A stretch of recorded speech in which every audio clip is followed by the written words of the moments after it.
diversion was my only escape.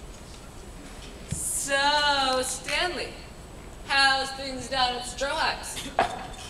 I felt bad about that, but for the moment, attention had shifted away from my living. How long have you been working there now?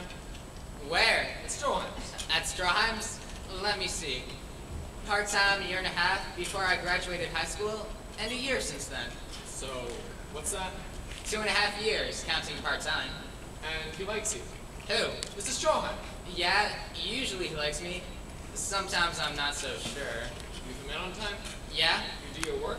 Yeah. You get along with the other people? Yeah. So why shouldn't he like you? How much are you making now? $17 a week. It's time you moved up. Tomorrow, you go in there and ask him for a raise. A raise? If you don't speak up, people take advantage of you. Tomorrow morning, you go into his office. You're polite, you're respectful, but you're firm.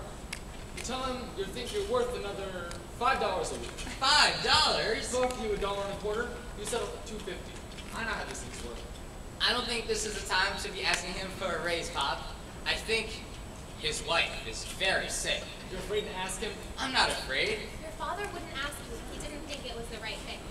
Believe me, Stanley, now is the time to ask for it. Ma, I think I have a bone in my throat. There are no bones in liver. So, Nora, what's new at dancing school? Nothing is new. Mind your own business. I'm just trying to introduce the subject. I don't need your help. Will you tell her to be quiet, Mother? Lori, you may be excused if you're finished. What happened at dancing school? Nora received a very nice compliment from her teacher. He says Nora has professional potential. He didn't say potential. Potential's the future. Mr. Beckman is interested in Nora's immediate present. Isn't that something? Mr. Beckman is your teacher? No. He's one of the most widely known and well-respected producers on Broadway. Broadway, imagine that. That's wonderful. And how are you doing in school otherwise? I'm doing fine. She's doing very well. I wish I was as smart as she is. Hey, isn't that the same Mr. Beckman who's producing the great Broadway extravaganza, Abracadabra? I hear, if a girl gets hired for the chorus of a show like that, not only is her career practically guaranteed, but the experience she gains is equal to a 4-year college education. Eugene, that's enough. Only a 4-year college education is equal to a 4-year college education.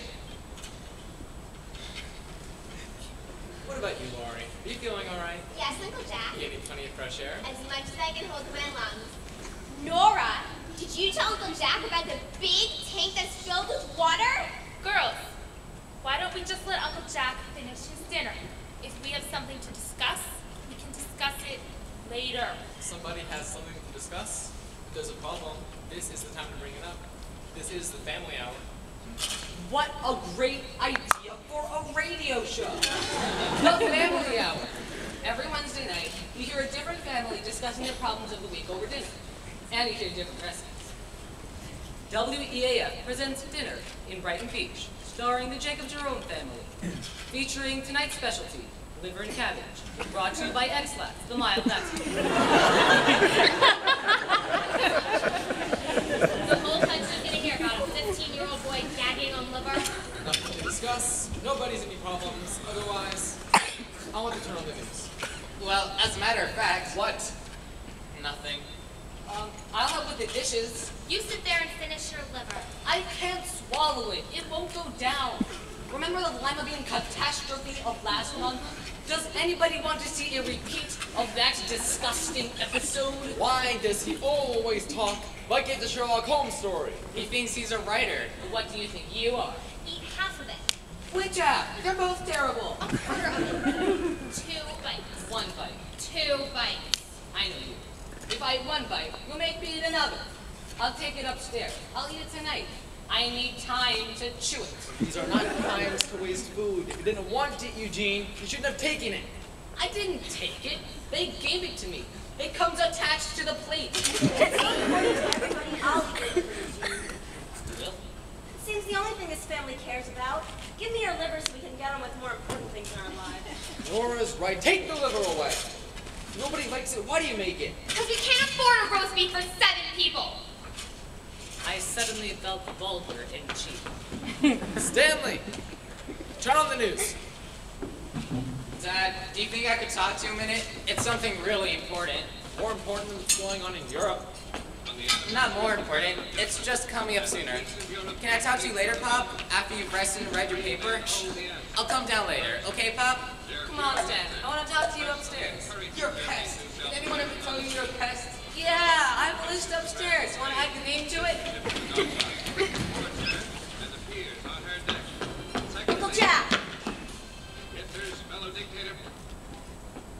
I know you're tired and you have a lot of things on your mind, but my entire life may depend on your decision, and I have to know tonight because I have to call Mr. Beckman tomorrow and let him know if I can go on Monday. Who's Mr. Beckman?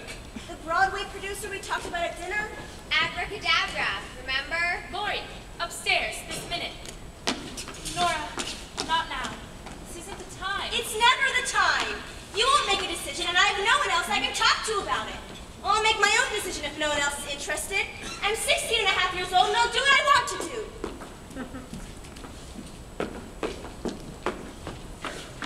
What is going on here? Go on out, Jack. Talk to her.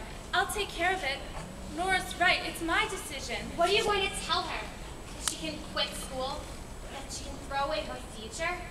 Isn't that what you want to do? But what if I'm wrong? What if she has got talent? What is it I'm supposed to say? She can't talk to me. It's all the same family, isn't it? I'm her uncle, for God's sake. She doesn't need an uncle tonight. She needs a father. Go on. She'll tell you.